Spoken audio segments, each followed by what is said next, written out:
So I just bought this thing. This is supposed to, you're supposed to stick this into the air vents of your car and then stick your iPhone in here and do sexting on the highway as you drive or whatever. I don't know what you're supposed to do with your phone in your car. But that's what some people do with this device. I, on the other hand, with a bolt, some clamp that held a light, and one of these plastic ties, I have created a little contraption to hold my phone above my drawings. This one was way up here, and when I tried to bend it down, the thing would fall over. So now this one is lower to the ground and hopefully will be able to be movable and work. So let's just try it out to see if my contraption works. And then if it does, I will patent this device. So I'm going to put it in a little clampy bit. It says it can hold one that's this big. Well, that's what it said. Of course, I have a case on this thing, so let me take the case. God damn it. Take the case off. And here's the case. And now let me see if it fits. It does fit. Of course, I can't see what I'm doing because this contraption is in the way, but I can see enough, right? So let's see how well it works. Part of the problem is, it's still in between my eyeball. This device is still in between my eyeball and my actual drawing. So I still have to develop my X-ray vision so I can see through my phone.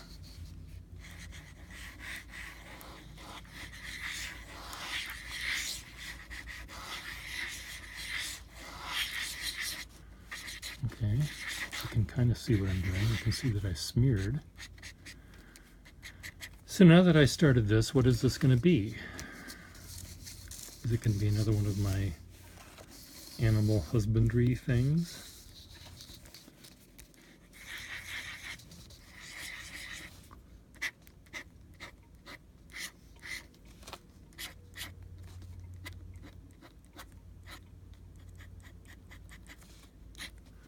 It's a chimpanzee watching with his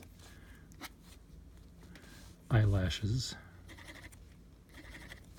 watching a little fly. This is the track of the fly. Oh, he's like Ferdinand what was Ferdinand? The bull with the little bee. Didn't he have a bee?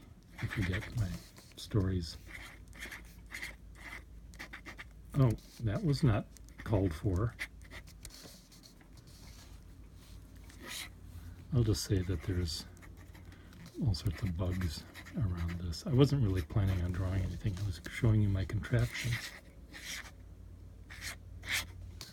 I wasn't planning on drawing anything. But you are able to get up close, and it's in my way, but not exactly.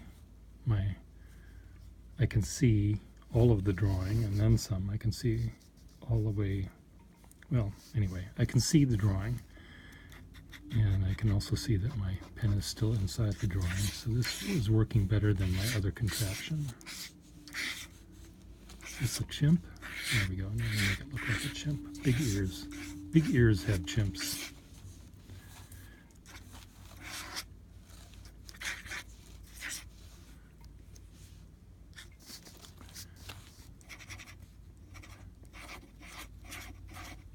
I do wish that other people in the fountain pen sketchers and sketch club people and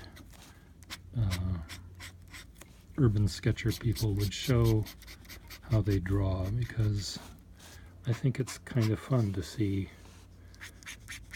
why we can watch you decide on whether you want to make a mark that goes this way or that way, and how you hold the pen to make it do that. And I think it's kind of neat.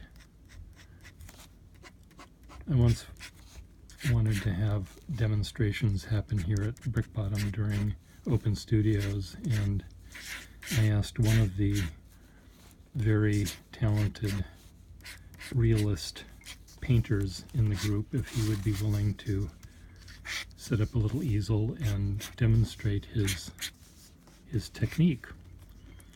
And he said, all you do is watch me sit there and look at what I'm doing. You know, he sits and he looks at his painting for, you know, a half an hour and then adds that one stroke here or there. And I said, yeah, that's exactly right. I think, you know, the idea that artists have to think about what they're doing, that might be not obvious to people. Clearly, you people watching me do this know that I'm not thinking a goddamn thing. I'm just making marks. But if I sat here and pondered, and went over here as if to draw something and then moved back and then pondered, and went over here and then almost, no, and I went here, then you'd see that I'm actually making decisions to do or not to do something. But that's not how I draw. I just go full speed ahead and deal with it. Deal with the outcome later. So, you know, if I was an engineer and I was in charge of building the Brooklyn Bridge, the chances that the two towers would meet up in the middle with everything would be remote at best. You know, I just sort of point, go in that direction, you know, and then here's the river, here's the one tower, and here's the other tower, and I just have these people go that way and these people go this way, and they start, you know, maybe we'd have to have some sort of very complicated cantilevered, you know, here's what it would look like if I was in charge of the Brooklyn Bridge.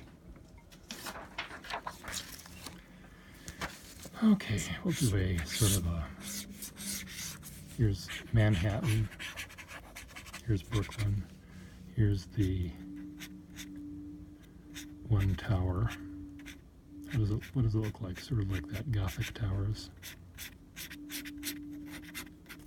There's the roadway coming up, and then it comes out this way, and all of the suspension bits. Then Brooklyn is over here. I told them to go that way, but I didn't quite give them the right angle.